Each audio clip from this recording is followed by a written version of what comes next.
Ekspertlarning ma'lum qilishicha, 2023-yilda to'qimachilik tarmog'idagi eksport 3.1 milliard dollarni tashkil etgan.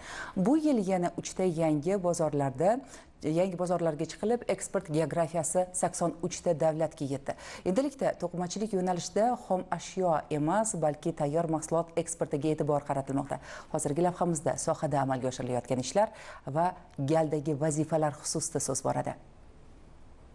To'qimachilik tarmog'i so'nggi yillarda mamlakatimizning barcha hududlarida keng tarqalgan va aholi eng ko'p ish bilan band qilingan salohiyatli sanoat tarmoqlaridan biri sanaladi. Jumladan bugungi kunda 6 mingdan ziyod to'qimachilik korxonalarida 570 ming nafar kishi ish bilan ta'minlangan. Ushbu sohaning mamlakatimiz iqtisodiyoti va tadbirkorlik muhitida tutgan yuqori o'rni sabab O'zbekiston 2030 strategiyasi doirasida ham to'qimachilik tarmog'ini rivojlantirishga qaratilgan bir qator vazifalar belgilab olingan. Xususan, strategiyaning 48-maqsadida sanoatning driver sohalari rivojlantirish va hududlarning salohiyatini to'liq ishga solish maqsad qilingan. Buning doirasida to'qimachilikda ip kalavani qayta ishlash darajasini 100% ga yetkazish hamda yuqori sifatli matoga talabni qondirish uchun 400 ming tonna sun'iy va aralash tola ishlab chiqarishni yo'lga qo'yish belgilangan. Iqtisodchilar ma'lum qilishicha, o'tgan 2023-yil to'qimachilik va tikuv-trikotaj mahsulotlar ishlab chiqarish 94 trillion so'mga yetib, so'nggi 7 yilda 4.2 baravar oshgan. 2023-yilda tarmoqdagi eksport 3.1 milliard dollarni tashkil etgan. Tarkibini o'rganadigan bo'lsak ham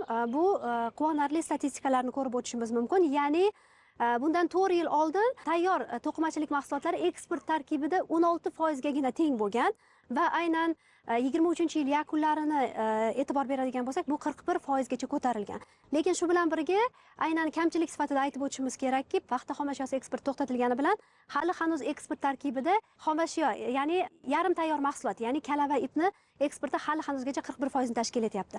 Va bizning maqsadimiz aynan eksportni oshirish, tayyor to'qimachilik mahsulotlarini hajmini ko'paytirishga qaratilgan. Shuningdek, yurtimizda 1.300.000 tonna tolani qayta ishlash quvvati mavjud. Keyingi 2 yilda yangi loyihalar hisobiga ushbu quvvatlar 1.5 million tonnaga yetkazilishi maqsad qilingan. Mamlakatimiz iqtisodiyotida to'qimachilik sanoati asosiy tarmoqqa aylanib boryapti. Buning uchun sabablar yetarlicha. Birinchidan, xomashyo manbasiga egamiz.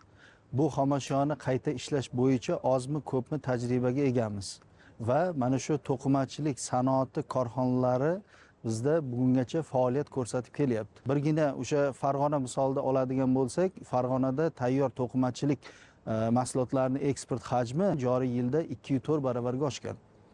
Bu albatta bu korxonalarga eksport nima beradi? Eksport valyuta olib keladi. Valyuta bu investitsiya degani. Bundan tashqari xorijiy bozorlarga chiqish, u yoqdagi raqobatchilar bilan raqobatga kirishish, mahsulot ishlab chiqarish sifatini oshiradi. Eksport bu korxonalar uchun yanada kengroq imkoniyat degani, yana katta bozor degani. Ularning faoliyatini har tomonlama rivojlanishga xizmat qiladi. Umuman olganda to'qimachilik sohasi taraqqiyoti nafaqat mamlakat iqtisodiyoti yuksalishiga hamda daromadi yuqori bo'lgan yangi ish o'rinlari yaratilishiga, shu bilan birga qishloq xo'jaligi, mineral o'g'itlar singari yana bir qator tarmoqlar rivojiga ham ijobiy ta'sir ko'rsatadi.